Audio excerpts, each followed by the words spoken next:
کہیں ایک خوبصورت وادی میں ایک چھوٹے سے گاؤں میں عمر نامی ایک چھوٹا سا لڑکا اپنی امی اور اپنے ننھے سے پالتو کتے ٹونی کے ساتھ رہتا تھا۔ عمر شرمیلا تھا بہت زیادہ، وہ اندھیرے سے ڈرتا تھا اور تنہائی سے گھبراتا تھا، پہاڑوں کو تو وہ بس دور سے ہی دیکھتا تھا۔ ایک دن گاؤں کے تمام بچے پہاڑی پر چڑھنے کی تیاری کر رہے تھے۔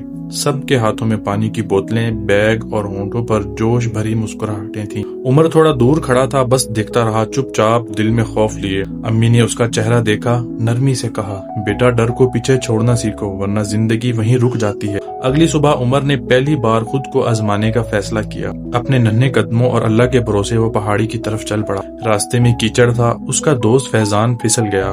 عمر نے گھبرا کر اسے سنبھالا۔ پہلی بار وہ خود پر تھوڑا سا فخر محسوس کر رہا تھا۔ آگے ایک کمزور سا پل آیا، لکڑی کی شاخوں سے بنا۔ عمر رک گیا، لیکن امی کی باتیں اسے ہمت دلا رہی تھیں۔ وہ کانپتے قدموں سے پل پار کر گیا۔ پھر ایک پتھریلا موڑ آیا، سانس ٹوٹنے لگی، پسینہ بہنے لگا۔ عمر بیٹھ گیا، مگر اس کے اندر اب ایک نئی آگ تھی، ڈر کو پیچھے چھوڑو۔ وہ اٹھا اور آخر کار پہاڑی کی چوٹی پر پہنچ گیا۔ ٹونی نے خوشی سے بھونکنا شروع کر دیا اور عمر بس ہنستا رہا خاموشی سے۔ وہ منظر، گاؤں کا پورا نظارہ اس کے سامنے تھا۔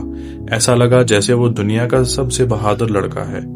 جب وہ نیچے واپس آیا، سب بچے تالیاں بجا رہے تھے۔ امی نے اسے گلے لگا لیا اور کہا، آج میرا بیٹا ہیرو بن گیا ہے۔ سچا ہیرو وہی ہوتا ہے جو اپنے خوف کو تسلیم کرے، اس کا سامنا کرے اور ہار نہ مانے۔